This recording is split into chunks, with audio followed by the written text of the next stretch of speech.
नमस्कार किसान भाइयों, स्वागत है आपका अपने YouTube चैनल एग्री वेंचर पे। सबसे पहले तो आप सभी को गुरु नानक जयंती की बहुत बहुत बधाई और खेती के तीनों काले कानूनों के रद्द होने की अनाउंसमेंट पर आप सभी को बहुत बहुत मुबारकबाद। दोस्तों, इस बार सरसों की काफी एरिया में MSP प्राइस बढ़िया होने के कारण बिजाई हुई है। बहुत से दोस्तों ने गेहूं को छोड़कर सरसों की बिजाई की है। सरसों की फसल में पहले पानी का बहुत ज्यादा महत्व रहता है और पहले पानी के वक्त आप कौन सी खाद डाल रहे हैं, इन बातों पर सरसों की पैदावार बहुत ज्यादा निर्भर करती है।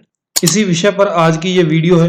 अगर अभी तक आपने चैनल को सब्सक्राइब नहीं किया तो सब्सक्राइब जरूर करें और साथ ही साथ बेल आइकन पर भी जरूर क्लिक करें ताकि हर अपडेट आपके फोन तक पहुंच सके। जिस एरिया में सरसों की अगेती बिजाई हुई है वहां पर पहली सिंचाई शुरू हो गई है या आने वाले कुछ दिनों में सिंचाई शुरू हो जाएगी। कुछ भाइयों ने अकेली सरसों की बिजाई की है, कुछ ने सुपर डाली है, कुछ ने NPK डाली है, तो वहीं कुछ ने DAP या किसी और मटेरियल से बिजाई की है। दोस्तों, जब तक आपको अपनी जमीन के बारे में पता ही नहीं है कि कौन सा न्यूट्रिएंट देना है, जमीन में किस न्यूट्रिएंट की कमी है, कौन सी खाद देनी है, कौन सी ज्यादा देनी है और कौन सी कम देनी है, तब तक आपको कहीं से भी सही जानकारी नहीं मिल पाएगी।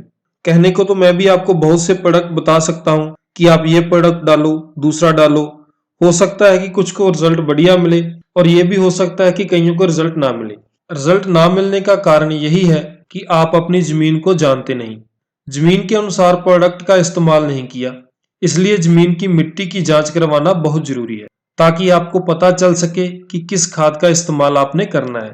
इसलिए कुछ आम बातें ही करेंगे जो सरसों की बढ़िया पैदावार में सहायक होंगी। सरसों की फसल के लिए किसान भाइयों का पहला सवाल है कि सरसों को पहला पानी कब दें, सिंचाई कब दें पहली। दोस्तों, अगर बारिश नहीं हुई, बिजाई के 25 दिन के बाद पहली सिंचाई कर सकते हैं। अगर सरसों की बिजाई कम नमी वाली जमीन में करते हैं तो उसकी ग्रोथ बढ़िया होती है। अगर हल्की बारिश हो जाए और ओस पड़ने लगे तो ग्रोथ बढ़िया होगी। वहीं पर ज्यादा नमी वाली जमीन में बिजाई की गई सरसों की ग्रोथ निकलने के बाद थोड़ी कम हो जाती है, ग्रोथ रेट कम हो जाती है उसकी। ये बातें तो आपको बिजाई के वक्त ही ध्यान में रखनी होती हैं। और उसके बाद जब पहली सिंचाई की बात करते हैं, हो सकता है कि पहली सिंचाई आप 25 दिन पे या 35 दिन पे या 45 दिन पे करें, क्योंकि अभी थोड़ी ठंडी हवा भी चलती है और तापमान में भी गिरावट है। इन दिनों में जब प्लांट स्ट्रेस फील करता है तो वो मुरझाना शुरू हो जाता है। जब सरसों की 7 से 8 पत्तियां हो जाएं, नई पत्तियां मुरझानी शुरू हो जाएं, तब पहली सिंचाई कर देनी चाहिए और सिंचाई बिल्कुल हल्की करनी चाहिए। जो भाई पहले सरसों की बिजाई करते हैं उन्हें तो ये बात पता है, लेकिन जो पहली बार कर रहे हैं वो ये बात जरूर ध्यान में रखें कि सिंचाई पहली जो करनी है बिल्कुल हल्की करनी है। अब सरसों की ग्रोथ के लिए क्या डालें, अभी एक बात मैं आपको क्लियर कर देना चाहूंगा कि सरसों के प्लांट्स को नाइट्रोजन तो चाहिए अपने विकास के लिए, लेकिन कम मात्रा में। सरसों के प्लांट्स वातावरण वाली नाइट्रोजन को जमीन में फिक्स करने का काम करते हैं। आपने देखा ही होगा कि सरसों वाली जमीन में लगाई फसल की ग्रोथ भी बढ़िया होती है और पैदावार भी अलग ही होती है।